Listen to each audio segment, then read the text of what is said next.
সবাইকে অসংখ্য ধন্যবাদ।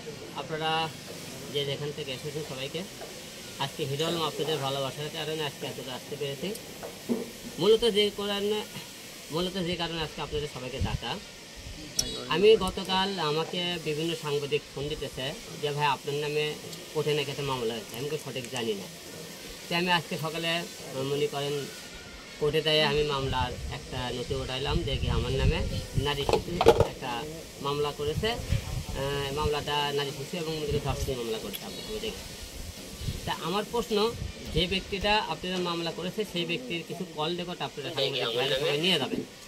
তিনি কয়েকদিন আগে আপনাদের সামনে বলছে হিরো আলমের সাথে তার ভালো বন্ধুত্ব, তার মেয়ের সাথে ভালো বন্ধুত্ব, সেই অনুযায়ী কিন্তু সে আমাদের বাসায় ছিল। সে আমার বাবা যখন অসুস্থ হয় সে 2 মাস সে 32 দিন সে ঢাকায় আমার বাবার সেবা করে এবং 2 মাস সে আমাদের বাসায় সে ভাড়া ছিল।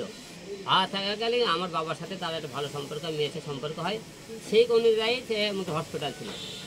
এখন তিনি যে আপনি বলেছে আমি তাকে ধর্ষণ করেছি, কয়েকদিন আগে মনে করেন বলেছিল সাংবাদিক সম্মেলনে তাকে জিজ্ঞেস করেছিল যে আপনি হিরো আলম বিয়ে করেছেন কিনা, করতে হ্যাঁ বিয়ে করেছি। তা বলছিল আপনি কাবিলনামা দেখান, সে কিন্তু কাবিলনামা দেখাতে পারেনি। করতে আপনি দেলমর করতো কোথায় 101 টাকা, তো 101 টাকা সেটাও কিন্তু বলাতে পারেনি।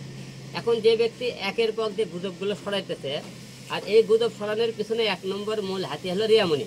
রিয়ামণি বলতেছে আর আমাকে ফোন করে বলে তুই আমাকে বাদ দিয়ে 10টা বিটি ছেলে নাচ গান করবো, তোর ব্যবস্থা করতেছি, তোর 14 টাকা ভরে রাখবো। রিয়ামণি কিন্তু আমাকে তার কাছে আটকানোর মতো কোনো রকম তথ্য প্রমাণ তার কাছে নাই, কারণ তাকে তখন ডিভোর্স দিয়ে সে আমাকে আটকাতে পারতেছে না। আর এবার ডিভোর্স তার নিজের ভুলের কারণে সে ডিভোর্স হয়েছে, এই কারণে সে যে আমার বিরুদ্ধে মামলা করবে তাও করতে পারছে না। তার যে মনে করেন কাগজ সেটা আমি তাকে বুঝিয়ে দিয়েছি। এখন মাঝখানে সে এই মেয়েকে খেলতেছে, এই মেয়ে একবার